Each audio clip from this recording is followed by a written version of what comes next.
If you don't know me, I'm Hannah Adams Ingram. I'm the Director of Religious Life and Chaplain at Franklin College, just south of Indianapolis. And so it's really nice to meet some of you that I don't know. And I'm so excited about this series and about our featured chaplains today. As I experienced last week as one of the featured chaplains, it's really fun to get to talk about your job and talk about it in a different way than you usually get to with supportive folks from the church. So we are glad that you're here. Today we have two chaplains that we'll be talking to, Kelly and Worth. I'm wondering if Worth is having a bit of technical difficulty because he popped up and then he went away. So I'm sure we'll see him soon.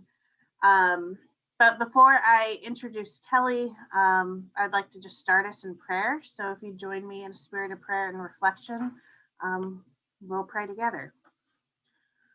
Holy God, thank you for this beautiful day you've gifted us.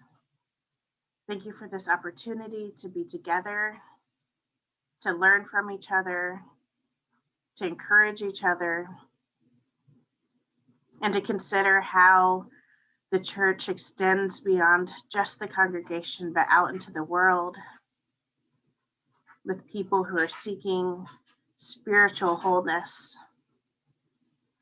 We give thanks for our chaplains and other ministers that are able to provide moments of connection, belonging, and hope to a world that needs it. Please bless our conversation today and our chaplains who are presenting. In Jesus' name we pray. Amen. Okay, so it is my pleasure to first introduce Kelly Mathis. And so we're just going to introduce her for now. And then when her presentation is over, we will introduce Worth and let him present. And then we will have time to ask both of them questions, either of them questions. So be sure to follow along and keep those questions that you want to ask so we can have some conversation. So Kelly Mathis has been a chaplain in the Indiana Army National Guard for 9 years. She says usually this involves training 1 weekend a month, 2 weeks a year, but she has actively been serving full time since last May as part of the COVID response task force. When not serving full time with the National Guard, she works as a staff chaplain at IU Health Methodist Hospital. She has a bachelor's degree from DePaul University and an MDiv from United Theological Seminary in Dayton, Ohio. She has spent most of her life in Indiana and currently lives in Indianapolis. So it is our excited pleasure to welcome Kelly Mathis to tell us about her ministry. Thanks, Hannah. And thanks everyone for being here, especially my IU Health and St. John's folks. It's good to see you all. We've had a lot of medical genre chaplains so far this season. So I decided to focus on my military ministry because that's something we haven't heard about yet. So I just have a few slides. I'm going to attempt to share the screen and we'll have some fun. All right.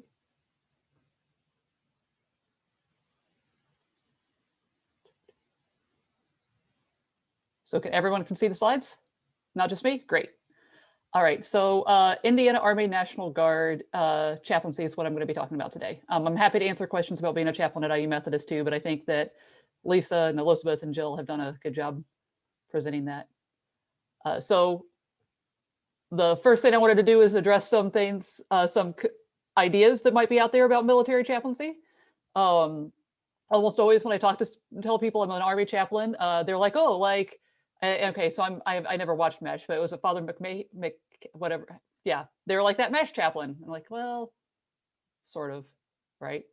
And then our commanders generally think that whenever I'm in the field, I'm in that middle picture, right?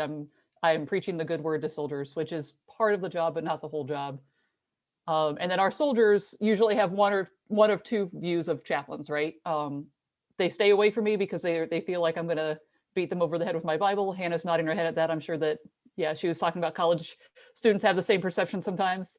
But also in the Army, chaplains have this reputation for just like coming out and passing out candy to people, sometimes literally. But that bottom right-hand picture is one of my favorites. That's actually me and one of my soldiers when we were training a few years ago. So he put that on Instagram and I stole it. But that's Sergeant Hernandez is actually Jewish.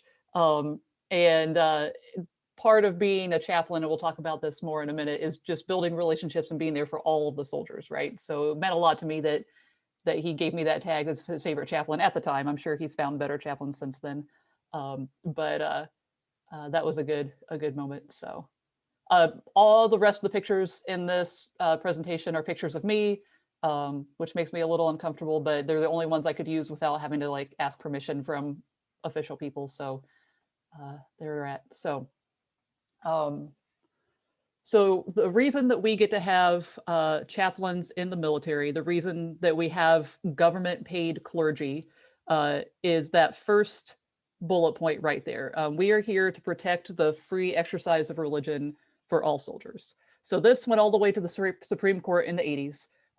There was a group of law students that made it their senior project to challenge whether or not having clergy in the Army was all right. And so they looked at the First Amendment, which says something to the effect of Congress will not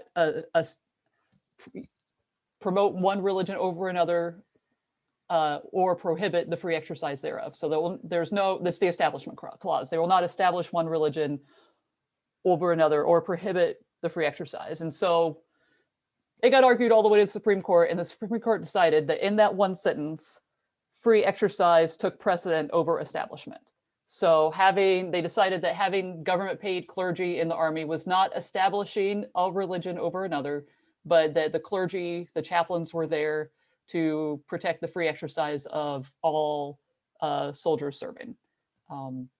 So that's my job, right? So it is my job to provide religious services in my faith tradition.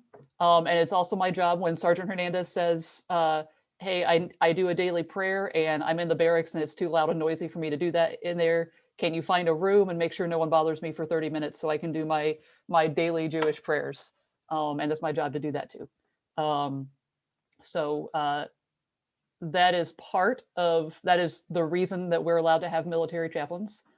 The second main thing that a chaplain does, the main job, is to advise command on issues of religion, ethics, morals, and morale. So it's my job to go to the battalion commander and say, like it got canceled because of COVID, but we were supposed to have a week-long training when Ramadan started, right? And so my job was to go to him and say, hey, we have 2 Muslim soldiers in our battalion. We're going to have training during Ramadan. Here's what you need to expect. I'm going to, and I'm going to work with their leadership to make sure they have what they need. It's my job to say, I've been out talking to the soldiers all day, and they, there's a lot of frustration because they feel like, chow was late and everybody's angry, or they've been working too hard, or they haven't been working hard enough. And here's the morale of the unit, basically. So chaplains in the Army, we have the chain of command, and you really should only talk to the person directly above you and the person directly below you. And only for a few reasons do you go outside of that chain of command. But chaplains are special staff and personal staff of the commander. And that means that I have a direct line. I'm allowed to go directly to the battalion commander and say whatever needs to be said.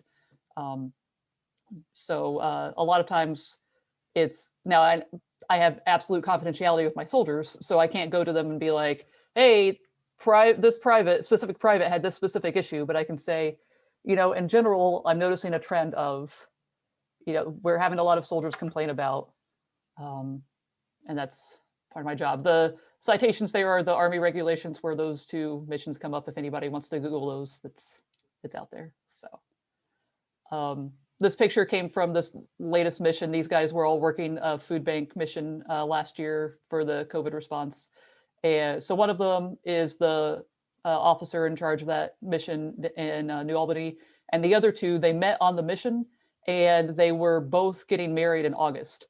So they just met each other. They were both specialists, and they were both had already had weddings scheduled for August. So they kind of connected a lot while they were down there. So they had asked for prayers for their weddings. That's what we were doing. A little bit about the training that Army chaplains go through. So a lot of you all will be familiar with the civilian training. It's the same as most clergy, right? So I have a master's of divinity like any other, most other ordained clergy.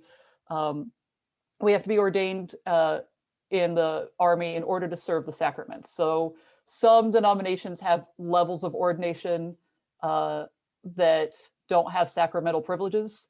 And some denominations have an ability to get an ecclesiastical endorsement without that ordination. So like in the Catholic Church, they can endorse lay people to be chaplains. At St. Francis, there's lots of Catholic lay people who are endorsed chaplains, but because they're not priests, they don't have sacramental privileges in that setting.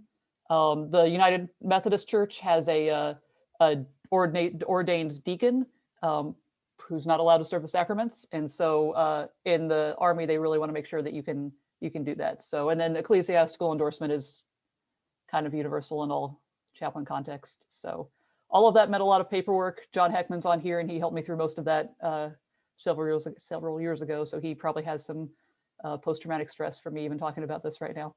But it was a lot of work and important.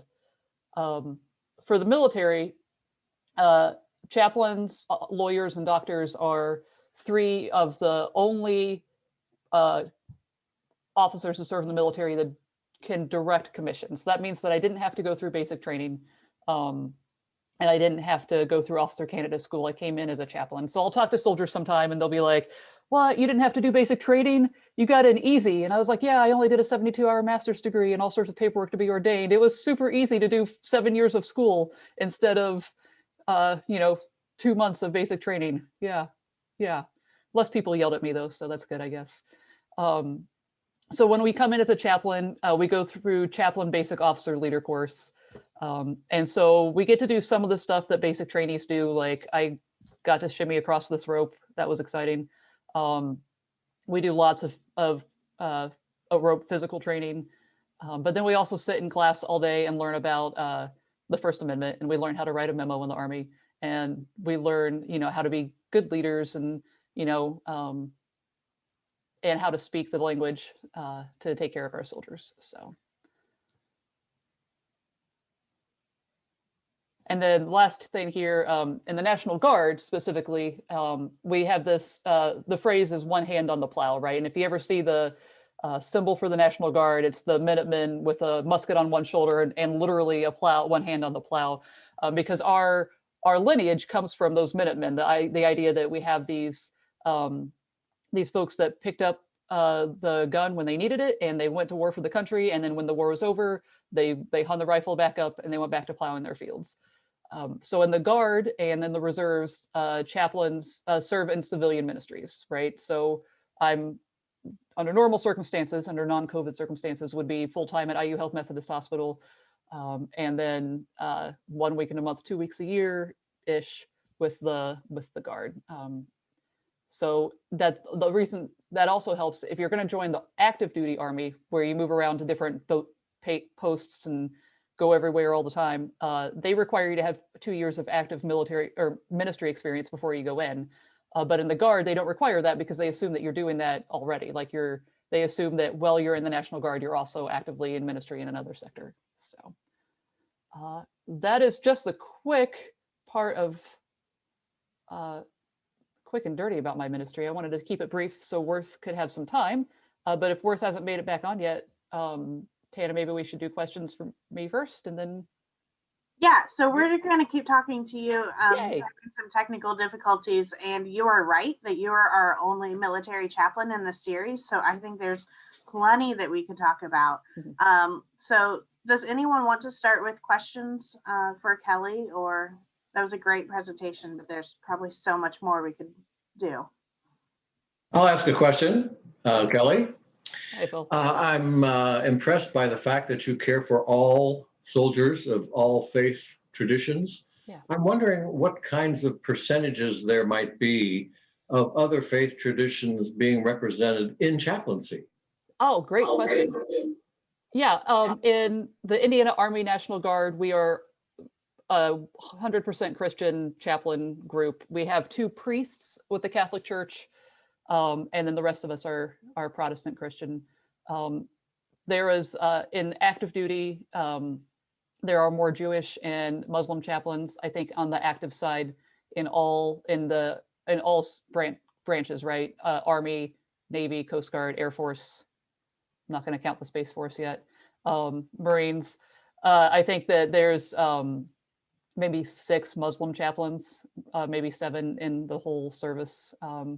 More Jewish chaplains. When I was at Chaplain Basic Officer Leader course, we did have our first Buddhist chaplain come into the Guard, and I know there is 1 Hindu chaplain in the active services. So most chaplains in the Army, in the armed services are Christian.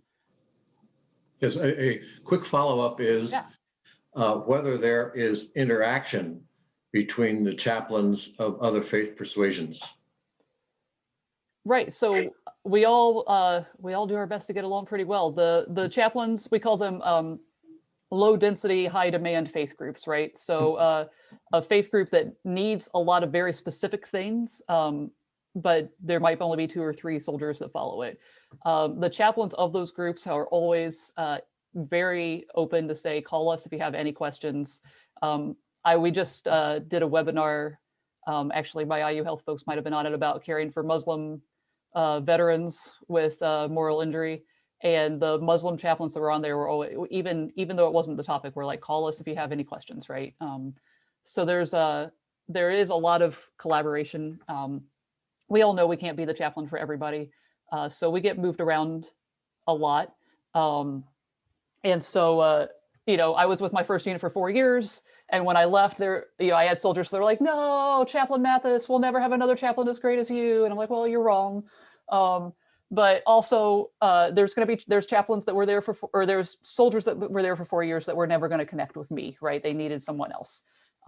And so if it's a faith issue, or if it's a gender issue, or if it's a race issue, there's lots of reasons to move chaplains around, and for us to work together and realize that that we can't reach, that I personally can't reach every soldier. So we are pretty collaborative, especially if there's, if I have soldiers that need Catholic Mass, I literally cannot do that. So I talk to our priest and try to get that organized.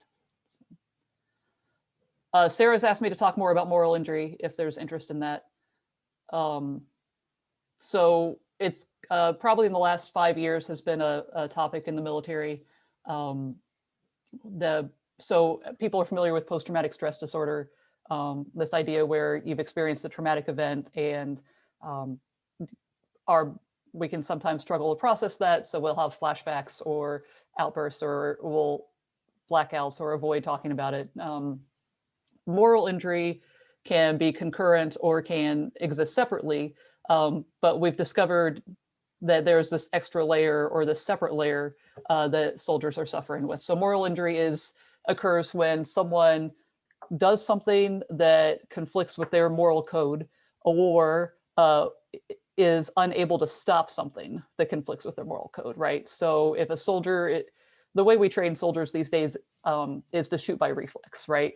And so we have soldiers coming home, and I haven't been deployed, so I haven't witnessed this personally, but we have soldiers coming home that, didn't realize they fired the weapon until after it was done, right? Because the way we've trained them is to not think about that. And so they come home and they've killed someone, which just goes, it doesn't matter how well you train. There's only a tiny fraction of the population that can take another person's life, even someone who's trying to hurt you, and not have that cause damage, right? So they've taken someone's life, they've caused some destruction, and that's not supposed to, that's supposed to be hard. That if you are a moral being, and like I said, all but maybe 0.01% of us are, that's going to cause some, we call it soul damage, right? It's going to cause some harm internally. And the same if you watched your buddy do it, or maybe your lieutenant or your captain ordered you to do something and you had this conflict, like, I don't know if this order is right or not, but you ended up following the order. Those are all things that can cause moral injury, which is just this idea of I've done something wrong, right? And then so we need to do some soul repair work. What they're finding is a lot of good can come from actions that make amends, right? So from the Catholic idea of penance is really beneficial to folks who are experiencing moral injury. So I feel like I've done something horribly wrong. I'm going to then give back to the community or to in some way to help reconcile that wrong, not because the community needs it, not because God needs it, but because my own soul requires something to make this right, right? So that's just a little bit about moral injury. There's a Bright University does most of the work with that. And because of COVID, all of their stuff has been webinars, which has been fantastic. So I've been able to get in on that for free this year, which has been really helpful. Are there other questions about moral injury? It's something that we're keeping a close eye on in the Army right now. Lots of parallels with our nurses, ICU nurses in the hospital, actually. So that's what I was going to say. I've been doing research on moral injury and COVID, and yeah, it can be something that you've done, or it can be something that you think should be done, and what, like when you weren't supplied with the PPE that you needed, can cause moral injury, or seeing something done to someone. So yeah, it's really prevalent and going to get more so. It definitely needs more attention. Pandemic. Yeah. Yeah, I think I'm thinking about our ICU nurses that, have to do CPR on 90-year-olds that, because their family insists on them being a full code, even though they know it's not going to help and they know they're only causing harm. I'm thinking about every time, and we do tracheostomies and peg tubes on people to send them out to facilities to live on machines forever. Just things like that happen frequently where, maybe it's the family's right to make those decisions, but it still causes distress in the nurses to have to give care that they feel is harmful. So I'll add real quick that I'm even working on moral injury and moral stress stuff at the college with COVID. If you're thinking about when you're working for an institution that makes decisions that maybe you don't feel good about, but you have to carry through. So when there's a pandemic and you're teaching in person because we need the money to survive, but it doesn't feel that that's the ethical decision all the time. So there's actually a moral injuries conference coming out that's trying to pull non-military chaplains in as well to say, how is this showing up in different places? So this is fascinating to kind of hear that all three of us have different places that we're working on it. Yeah. This is Lisa. I would say that one other place, yesterday at IU, there was a conversation around the restrictions, the visitor restrictions that have been put in place during COVID, and how staff have had to enforce those restrictions, and even at the cost of a family member not being able to be with their loved one during COVID, or having to make a decision about who gets to be there. And the rules, of course, are changing as things develop, but I think there's a lot of trauma for caregivers and for family members who simply were not able to be with their loved one during this terrible time. Yeah, I know that bothered the doctors I was working with last year a lot, because there's evidence, obviously, that having family by your side is beneficial, right? That people heal better if they have someone with them that's familiar with them. Outcomes are better, and doctors are very evidence-based, right? And so when the decision was made to not have family come in, the hospital knew they were making a decision that protected patients and staff and also harmed patients, and it's difficult. So it's like there's both choices are not good. Yeah, exactly. So, And that's where the tension lies, I think, for chaplains, for family members, for doctors, for all who are in that situation right now. Kelly, would you mind telling us like how you got into National Guard chaplaincy? Like what drew you to that? Sure. So I'll try to keep it brief because it's kind of boring. But I knew I was called to ministry in college, and I was United Methodist at the time, and so I started talking to the United Methodist pastor at the local church at Gobin in DePaul. And in the Methodist church in Indiana, anyway, if you're called to ministry, you're called to be an ordained elder and serve in a local church. And so I went through their very, very detailed discernment process. I mean, it was like 3 books of like 3 workbooks and journaling and a psychological evaluation and meeting with committees. And I did all of that. And I was like, and by that time I was in seminary, and I'm like, I am not called to lead a local church, right? I'm not great at preaching. I'm not great at administrative stuff. I'm recognizing, and when I was 25, that I didn't have the maturity level that I needed to deal with all the stuff that a church pastor has to deal with. And I was like, this isn't my calling. I must not be called.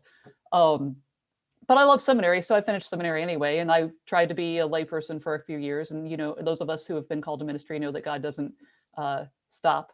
And so after a while, a friend of mine was in the National Guard, and he took me to see his chaplain, and I talked to his chaplain. I was like, actually, this sounds like I worked at camp in my 20s. So I'm like, okay, I get to be outside. I get to sleep in tents. I get to go backpacking. They call it ruck marching in the Army, but it's the same thing.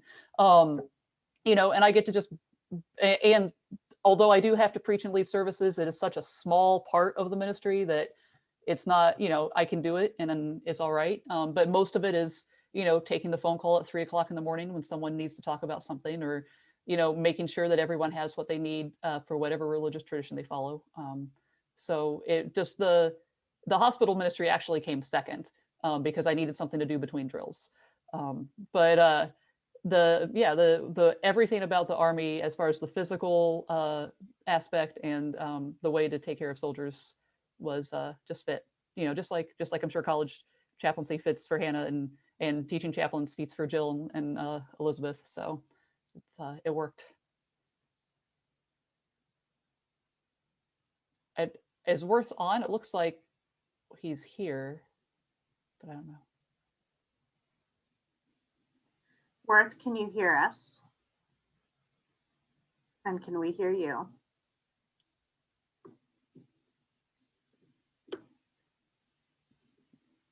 You're muted, Worth. He's having some technical difficulties, so we can continue with you, Kelly. And I'm really curious about what are some of the most rewarding parts of your chaplaincy with the military? Well, okay, so I mean, if you're in ministry, you know the most rewarding parts aren't the ones that you had anything to do with, right? So my favorite story here is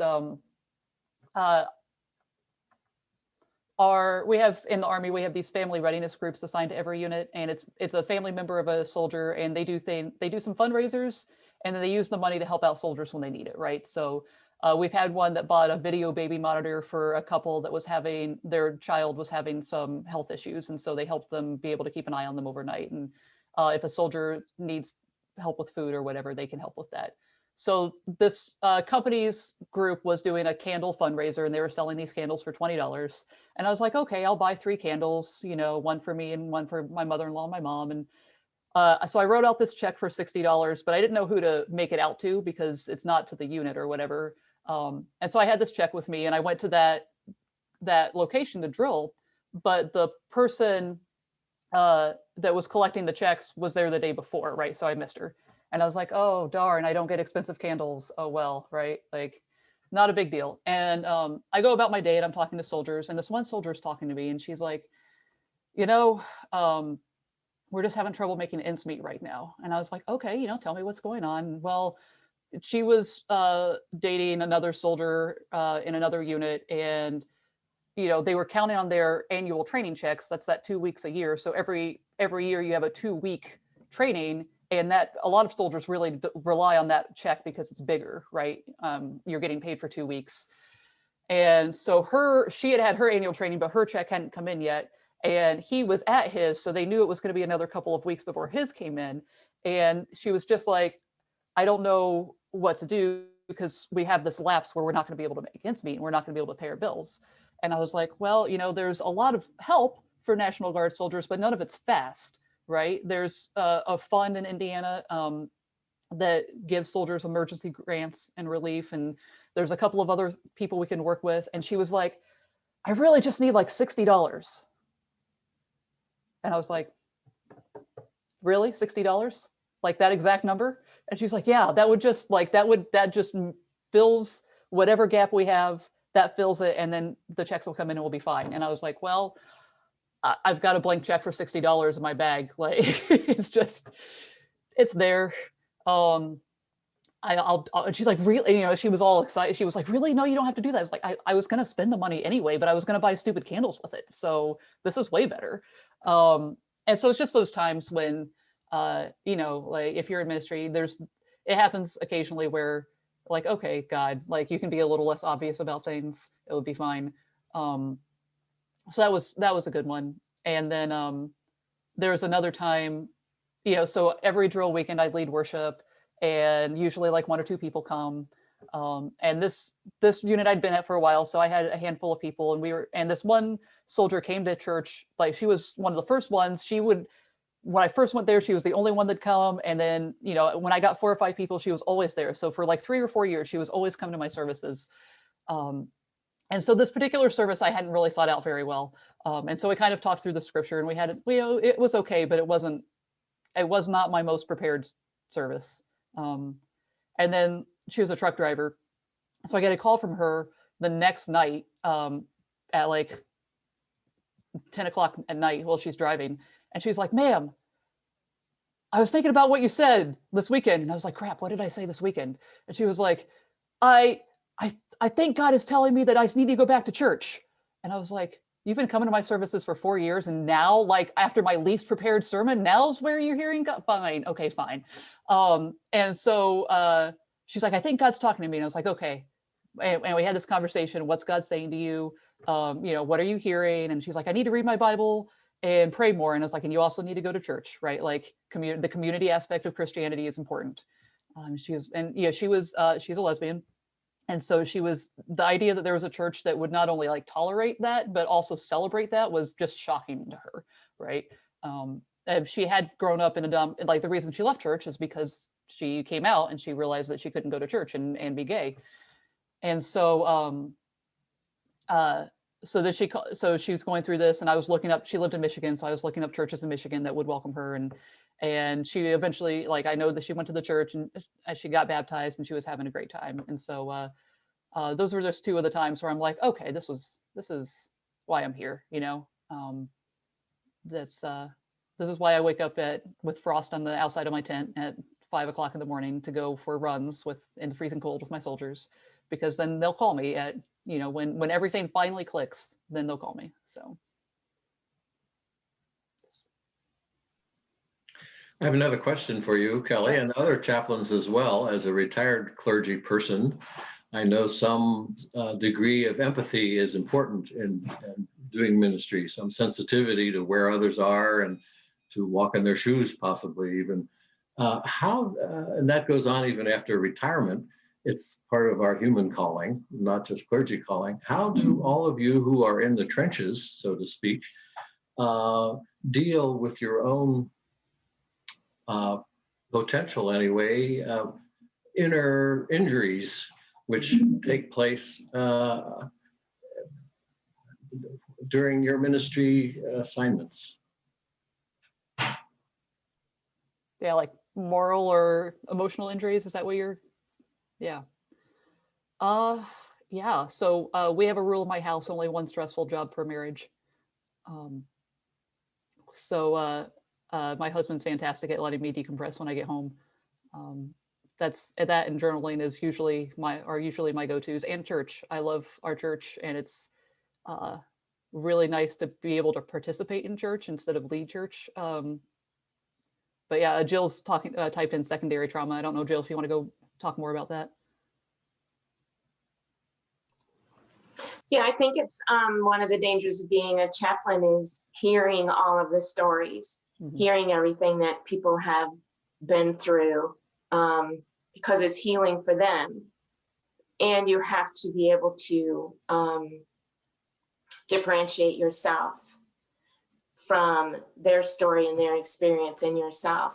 But it can be really difficult. And so I'm the opposite of Kelly, where my fiance is also a chaplain. And so I hear his stories and he hears my stories. And there are other things that I do to be intentional about taking care of myself. Mm-hmm. I would say, I'll just add to this, the other chaplains I work with and educators and these things, meeting with them and debriefing with them is so important. To have that community around me and for people to listen to me, but for me to listen to them as well. So we're contributing to each other's care. And then humor is another big, big way that I deal with things, and Saturday Night Live and other shows, but also just laughing at the absurdities. It creates a kind of distance for me to get a perspective on the issues. And my whole life is not the hospital. My whole life includes moments of joy and people who are not sick, which is wonderful. Yeah, I really want to lift that up. I think it's important to realize that my career as chaplain, my vocation and my calling as chaplain, but my self-identity is more than that, right? It includes and is more. So I see in the hospital and in the military people that that make the chaplaincy their whole life.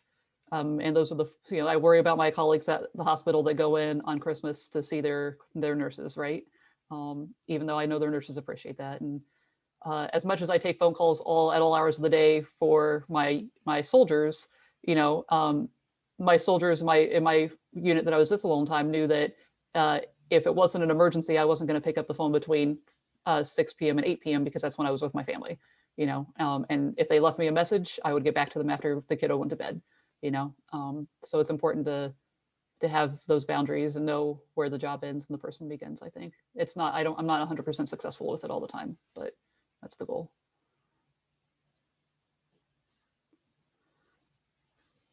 Question. Kelly, this is Margie. I have a quick question. You mentioned that you were at a seminar today, and I think that's just another aspect of what you do. And I wish you'd explain what the seminar is, because I think it had to do with marriage. Yeah. So we have this program in the Army called Strong Bonds. And the Army has figured out that if soldiers have healthy marriage relationships, they stay in the Army longer and are better soldiers. And the Chaplain Corps has figured out that if we help people have good marriages, then we have less counselings on divorce and marriage trauma. So this weekend, we're all at Marriott up here in Noblesville, and we have 9 couples that are here that are learning about ways to communicate with each other, about how to handle anger in a marriage, how to handle conflict, how to increase the safety, emotional safety and commitment safety in the marriage. And we spend the weekend going through this workshop. We make sure that they have time for fun too, and everything.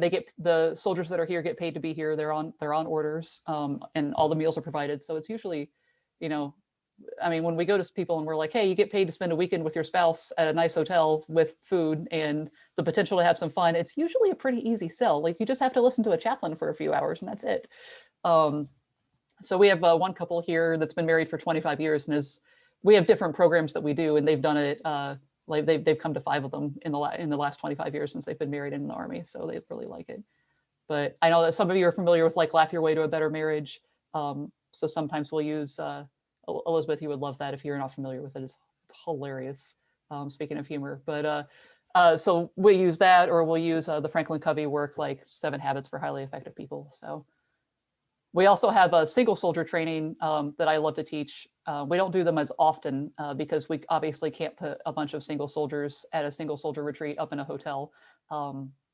It's just a recipe for more chaplain work later on.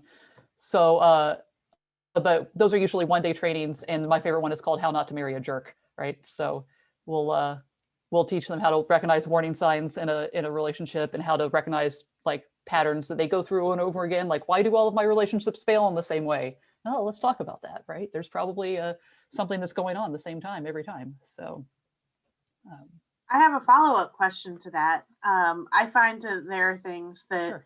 chaplains can do that just don't occur to people. And so this is a fun example of that, like, of course you're doing this. This is really fun. Are there other things that you don't think people would realize that you're sometimes involved in as well? So marriage stuff. What marriage else? stuff. What else would be surprising about an Army chaplain? I mean, really, this is kind of the funnest and most unusual thing that we would do. I'm also part of the ceremonial unit, which is the unit that goes out to the honor veterans that have passed. So this isn't really a chaplain thing, but because a chaplain happens to be in charge of the caisson platoon, that's the folks that ride the horses, the big black horses at those funerals. One of my friends who's a chaplain is in charge of that, and so she kind of roped me into doing that. So every once in a while, I get to go ride a giant black horse in my dress uniform, and that doesn't have to do with me being a chaplain. But it's good to do. Jill asks in the chat if you perform weddings. Great question. Yes, I can. Obviously, I'm ordained, right? But I have done some soldier weddings. So if a soldier asks, it's something that I've done. Different chaplains have different policies, but I usually don't charge my soldiers because I know more about their financial situation, and it's not, asking them for $100 or whatever doesn't seem right. It's most of the time. So, but yeah, I've done a few soldier weddings. They're fun. It's fun to be able to be there and be part of that. I've also done a couple of funerals for soldiers, family members when they need that too.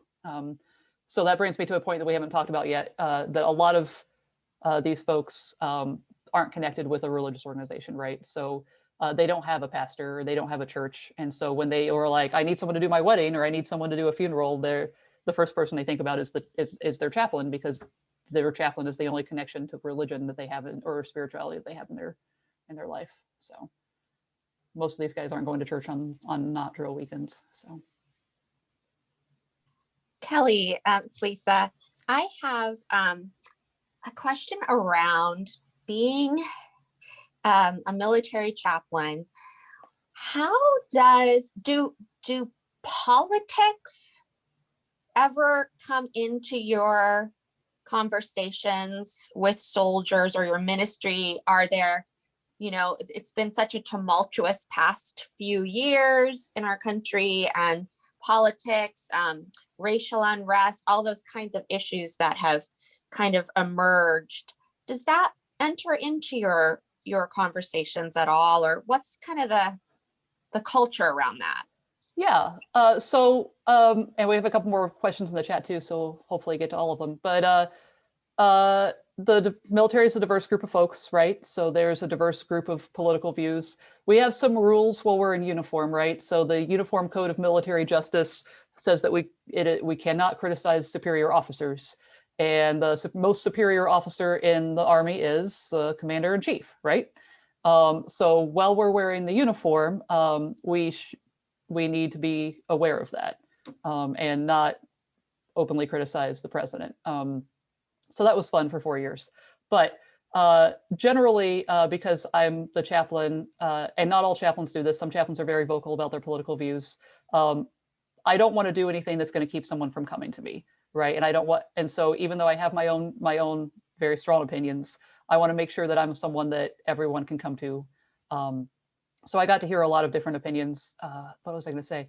But also, I'm allowed to say whatever I want. But I usually try to draw the line at when someone is saying something that's blatantly illegal or against our regulations, right? So I had one soldier who I knew real well at the beginning of the summer was like, "We're going to go to war against the looting," And I was like, you know that we literally cannot declare war against American citizens, right? Right. And he's like, well, that's what he tweeted. And I was like, I'm aware of what he tweeted. But per our rules and regulations, per Army policy, right, we cannot, as a military force, be aggressive against American citizens. It's not that. And so like, I can just be the person that's like, I'm the officer in the room, and I can just be like, I can just say, yeah, these are the rules. I appreciate what you're, I hear what you're saying, and that's not happening, and we're not going to have that conversation. Elizabeth asked if I've had any soldiers who have died. I haven't been deployed, so I haven't had soldiers who've died by combat. I've had soldiers. There have been soldiers in my area who have died by suicide. Not ones that I was directly responsible for, but I was taking care of people who knew them. But me personally, I haven't. I'm double checking to make sure, but I haven't had any soldiers in my unit die. But again, I haven't been deployed, so we haven't had the opportunity to get shot at a whole lot. Jill asked if I wear something that identifies as a chaplain. Chaplains wear a symbol of their faith above their name on their uniform. So all Christian chaplains will have a cross above their name. Muslim and Jewish and Hindu and Buddhist chaplains would have the symbol of their faith up there. That was one of the things we learned in Chaplain Bolick. So Jewish chaplains, we had a rabbi as one of our instructors, and Jewish chaplains wear tablets above their names. And I guess the first time in the 70s when they had a Jewish chaplain, they wore the tablets and they had printed them with Roman numerals on them. And the rabbis were like, really? Like, we're going to have Roman numerals on the, no. So it now has the Hebrew numbers 1 through 10 on the tablets for our Jewish chaplains, which they appreciate more. But yeah, so those are the questions there, and I think we're about out of time, right? Is there anything else I can answer?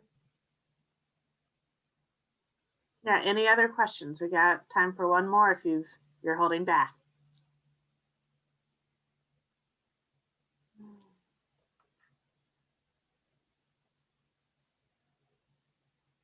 Okay.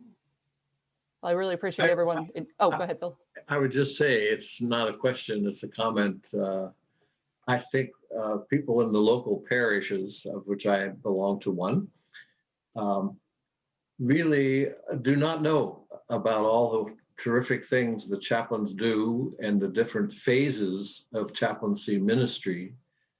And boy, we ought to have a dissemination of chaplains all around in local churches, so we can celebrate the breadth of ministry that is taking place beyond local congregations. This is great, and thank you for organizing and presenting the series. I haven't gotten to all of them, but I catch up at midweek sometimes, so I get a sense of what's going on. Thank you. Well, I have to say, having some other experience, that the United Church of Christ is very good at endorsing and ordaining and empowering chaplains to go out and do the work we're called to do. So it's been a real privilege to be part of this church, part of St. John's and part of this denomination, because it's not like this everywhere, you know. But it's nice that I could come in and say what I was called to do, and I had support from day one all the way through. So it's I'm really grateful for that. We are grateful. Thank you, Kelly. And all of these sessions are recorded, the whole series. I bet they will go out one more time. Share them with people. A lot of us are connected to the UCC because of the approach to supporting chaplains and non-parish ministers. But it's nice to be able to then close that loop of support and know that the local churches do care what we're doing too.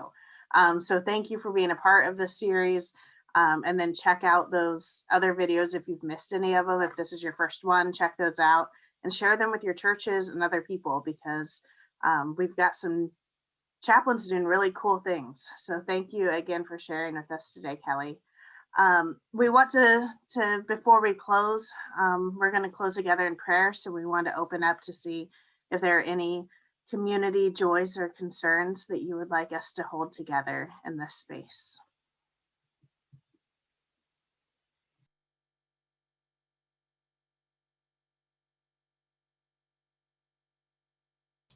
This is Sarah. I would like to share a joyful prayer of thanksgiving for Kelly, for her wise discernment, about her unique gifts and skills for ministry and that vocational matching of her gifts to the ministry that really needs her gifts. And so for your chaplaincy in the military and with our hospitals, I give God thanks for you, Kelly, in your life.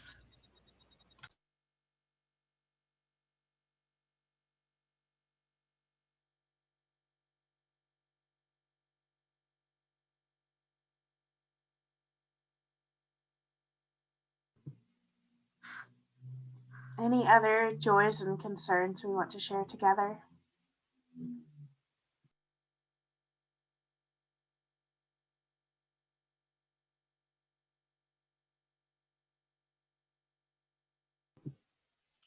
Yeah, I have. This is John Heckman. I have one. A young man who was at church camp with us a few years ago, not that long, when he was 12, had a heart transplant.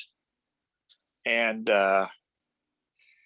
he recently, while awaiting to figure out if he could get a second transplant, there's too much blockage going to his new heart, anyway. To make a long story short, he passed away a couple days ago. So prayers to his family and to the kids that knew him way too young to die.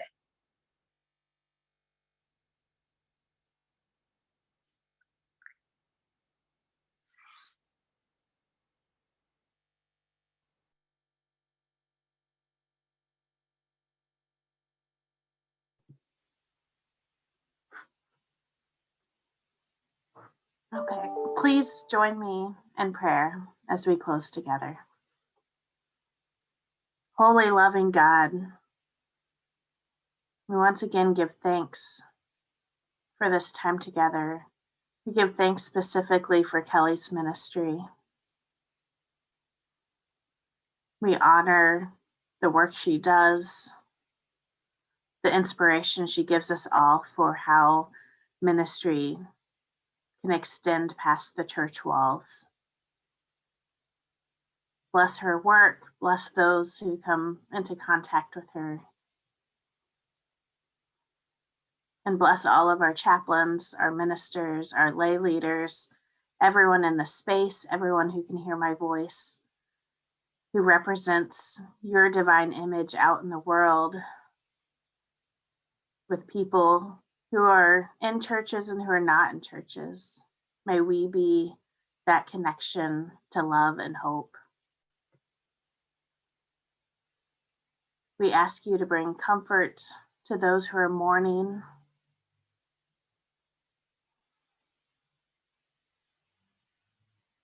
We ask you to bring comfort to our churches who have lost people, young people, people of all ages this week, this month.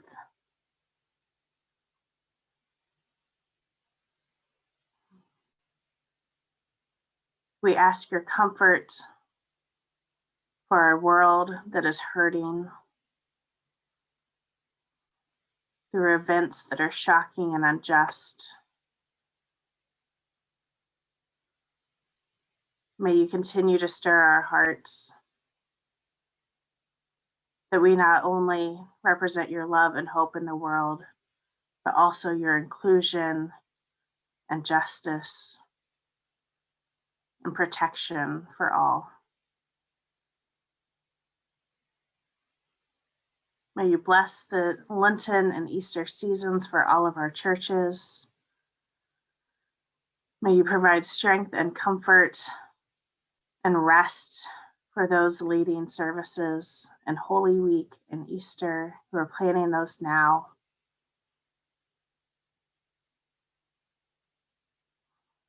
And may you bless each person's weekend and rest of the day as we go from this place. Amen.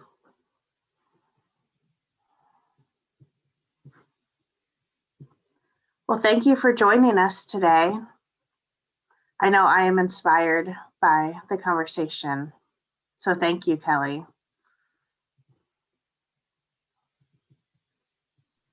Thanks for all the great questions. Thanks everyone for being here. I'll see most of you tomorrow morning. Sarah, do we